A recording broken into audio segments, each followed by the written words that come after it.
हाँ जी, अस्सलाम वालेकुम। 8171 वेब पोर्टल अपडेट होने के बाद काफ़ी मेरे सब्सक्राइबर और काफ़ी ज़्यादा लोगों के सवाल ज़्यादा होने की वजह से ये वीडियो बनाई जा रही है।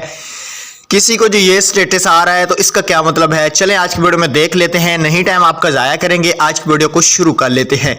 8171 वेब पोर्टल पे ऐसे तमाम अफराद जिनका ये आ रहा है कि आपका डायनामिक रजिस्ट्री में इंदराज हो चुका है, इसके अलावा उनका कोई भी स्टेटस नहीं आ रहा, तो ऐसे तमाम सारिफीन मतलब जो है उनको खुशखबरी देना चाहता हूं कि भाई आपको मुबारक हो, आप अहल हो चुके हो बेनज़ीर इनकम सपोर्ट प्रोग्राम में।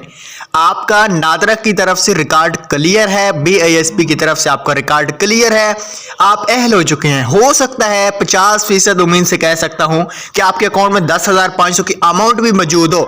ऐसे तमाम कार्ड स्टूडेंट इनरोलमेंट पे जो एक्टिव हुए थे उनकी कल की डेट में पेमेंट लगी है, जो कि मैं वीडियो पहले से ही बना चुका हूं।